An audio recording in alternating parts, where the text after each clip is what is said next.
আসসালামু আলাইকুম। আশা করি বন্ধুরা আপনারা সকলেই ভালো আছেন। আপনারা দেখছেন হ্যাকিং ফোর্স বিডি। আর হ্যাকিং ফোর্স বিডির পক্ষ থেকে আমি আশিক আছি আপনাদের সঙ্গে আরও একটি নতুন ভিডিও নিয়ে আজকে উপস্থিত হলাম। তো বন্ধুরা, আজকের ভিডিওতে আমি আপনাদেরকে যে বিষয়টি জানাবো বা শেখানোর চেষ্টা করব তা হচ্ছে কিভাবে আপনারা মিলি এম্পিয়ার বা অ্যানালগ সিগন্যাল দিয়ে 4 to 20 মিলি এম্পিয়ার দিয়ে একটি ইনভার্টারকে রান করবেন এবং ফুললি অপারেশন করবেন।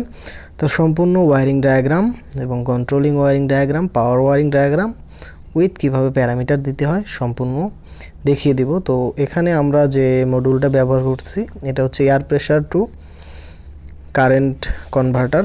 এটা হচ্ছে, আমি আপনাদেরকে নাম্বারটা দেখিয়ে দিচ্ছি। এটা দিয়ে আমরা আজকে এই ইনভার্টারটাকে পরিচালনা করব। তো দেখতে পাচ্ছেন LTM220 মডেলের একটি, এটা হচ্ছে সর্বনিম্ন 4 মিলি এম্পিয়ার আর সর্বোচ্চ 20 মিলি এম্পিয়ার আউটপুট দিবে। তো এই পাইপটার মাধ্যমে আমরা এখানে এয়ার দিলে এটাতে কিন্তু আউটপুট দেওয়া শুরু হবে।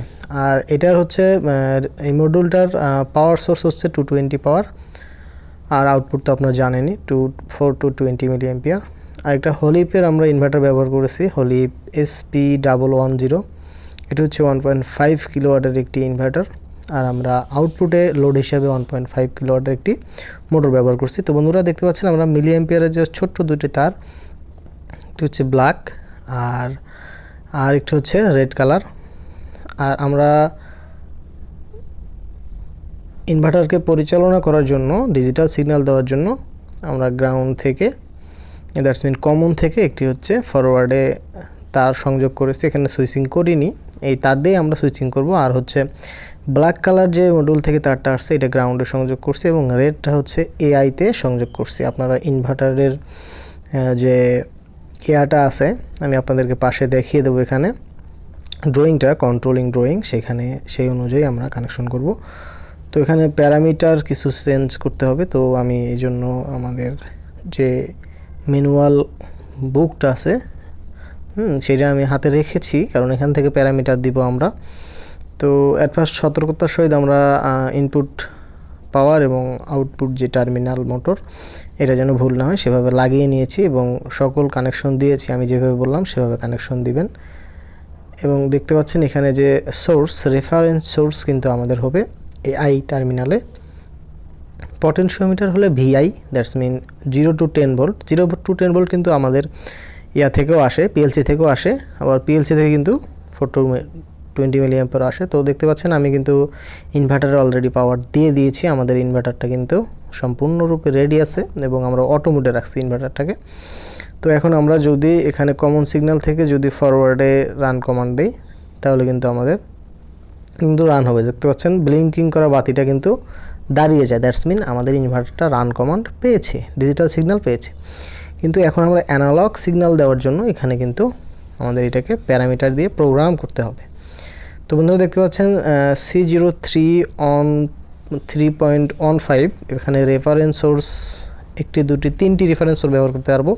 তো আমরা ফার্স্ট রেফারেন্স সোর্স যেটা দিব 3তে যাব, C03 এটা হচ্ছে আমাদের এখানে 15 করতে হবে। তো বন্ধুরা একটু সতর্কতার সহিত প্যারামিটার দিবেন যাতে ভুল না হয়। তো 15-এ গিয়ে আমরা দেখতে পাচ্ছেন অন, মানে আমাদের এটা আমাদের আগে 0 to 10 ভোল্টের ছিল, ভিআই মোডে ছিল। তো আমরা এখন 2 করে দেব, এআই মোডে করে দেব। আমরা চাইলে রেফারেন্স সোর্স এখানে কিন্তু 3টি রেফারেন্স সোর্স ব্যবহার করতে পারবো। তো এটা কিন্তু আমরা দেখতে পাচ্ছেন ওটা এটাই রাখলাম, কিন্তু দ্বিতীয় সোর্স হিসাবে কিন্তু আমরা এআই ব্যবহার করলাম। তো এখানে কিন্তু চাইলে আমরা পটেনশিওমিটারও ব্যবহার করতে পারবো এবং চাইলে আমরা অ্যানালগ সিগন্যাল দিয়ে এটাকে রান করতে পারবো। এখানে 3টা সোর্স সিগন্যাল আছে, আমরা চাইলে 3টা সোর্স সিগন্যাল দিয়ে এটাকে রান করতে পারবো এবং কমান্ড দিতে পারবো। তো বন্ধুরা এইবার আমরা এখানে যে এনপিএন এবং পিএনপি আছে, বা এখানে যে কারেন্ট সোর্স এবং ভোল্টেজ সোর্স আছে সেটা কিন্তু মাথায় রাখতে হবে। কারেন্ট সোর্স থেকে এখানে কিন্তু 3টি টার্মিনাল আছে এবং জাম্পারিং সিস্টেম আছে, সেখান থেকে কিন্তু আপনাদেরকে এটা কারেন্ট মোডে দিতে হবে, এআই মোডে। এখানে এআই এবং ভিআই লেখা আছে। তো আমরা কিন্তু এখানে এআই করে দিয়েছি, আমাদের জ্যাকটা খুলে আমরা এআই মোডে করে নিয়েছি। তো দেন এবার আমরা যদি এখানে এয়ার পুশ আপ করি, দ্যাটস মিন এখানে আপনি হালকা পরিমাণে যদি ফু দেন অথবা কম্প্রেসার দিয়ে যদি আপনারা এয়ার লাইন কানেক্ট করেন, হালকা পরিমাণ কিন্তু এয়ার দিলে এখানে আমাদের কিন্তু আউটপুট দেওয়া শুরু হবে। তো এর আগে আমাদের মডিউলটাতে পাওয়ার সংযোগ করে নিতে হবে। আমরা পাওয়ার কানেকশন অলরেডি করে নিয়েছি, কিন্তু পাওয়ার এখনও দেইনি। তো এই পাইপের মাধ্যমে আমরা এয়ার দিয়ে কিন্তু এখানে ফ্রিকোয়েন্সি ইনক্রিজ করব এবং আউটপুট পাবো। আমি আপনাদেরকে মোটর চালিয়ে দেখাবো। তো আমাদের যে ফরওয়ার্ড ডিজিটাল সিগন্যাল আছে সেটা কিন্তু আমি দিয়ে দিলাম। সো বন্ধুরা দেখতে পাচ্ছেন আমার ইনভার্টারটি রান মোডে চলে গেছে, কিন্তু রেফারেন্স সোর্স এখনও পাইনি। তো রেফারেন্স সোর্স যাওয়ার জন্য আমাদের কিন্তু মডুলে পাওয়ার দিতে হবে অ্যাট ফার্স্ট। তো মডুলে পাওয়ার দেওয়ার আগে আমাদেরকে পাওয়ার কানেকশন করে নিতে হবে। আমি অলরেডি পাওয়ার কানেকশন করে নিয়েছি। আপনাদের যদি এরকম মডুল না থাকে পিএলসি দিয়েও কিন্তু আপনারা করতে পারবেন। তো আমি মডুলে পাওয়ার দিয়েছি, দেখতে পাচ্ছেন পাওয়ার ইন্ডিকেটর আমার জ্বলে উঠেছে। তো পাওয়ার পাওয়ার পরে কিছু মিলি এম্পিয়ার কিন্তু আমার এই মডুল দিচ্ছে।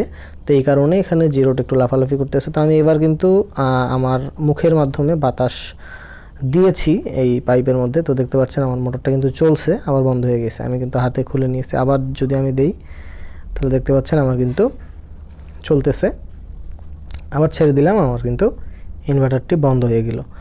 তো বন্ধুরা এইভাবে চাইলে আপনারা রেফারেন্স সোর্স হিসাবে মিলি এম্পিয়ার দিয়ে আপনাদের ইনভার্টারকে চালাইতে পারবেন। তো সেম প্রসেসে আপনারা যদি এই ইনভার্টারটা আপনার মেশিনে লাগান, তাহলে আপনার মিলি এম্পিয়ারটা মেজার করবেন যে আসলে 0 to 20 মিলি এম্পিয়ার অথবা 4 to 20 মিলি এম্পিয়ার, সেটা মেজার করে কিন্তু আপনারা এখানে গ্রাউন্ডে লাগাবেন এবং হচ্ছে ইনভার্টারের যে ইনপুট আছে এআই টার্মিনালে আপনারা কিন্তু এটার পজিটিভটা দিয়ে দিবেন। দেওয়ার পরে আপনাদের পিএলসি যখন মেশিন রান করবেন, যে আউটপুটটা আসবে সেটা দিয়ে কিন্তু আপনারা ইনভার্টার রান করতে পারবেন। এনিওয়ান ইনভার্টার এভাবে রান করা সম্ভব যদি সেটার মধ্যে এরকম অ্যানালগ ইনপুট সিস্টেম থাকে। তো সচরাচর সব ইনভার্টারই থাকে। তো আমরা কিন্তু বেশ কয়েকবার রান করলাম, আপনারা দেখেছেন। তো এইভাবে কিন্তু আপনারা চাইলে অ্যানালগ সিগন্যালের মাধ্যমে আপনাদের ইনভার্টারটাকে রান করতে পারবেন। তো বন্ধুরা আশা করি আজকের ভিডিওটি দেখার পরে আপনারা কিভাবে অ্যানালগ সিগন্যালের মাধ্যমে ইনভার্টার রান করতে হয় বা অপারেশন করতে হয় সেটা অবশ্যই শিখে ফেলেছেন। তো আজকের ভিডিওর বর্ণনা করে এখানে শেষ করছি। সকলেই ভালো থাকবেন, সুস্থ থাকবেন। আল্লাহ হাফেজ।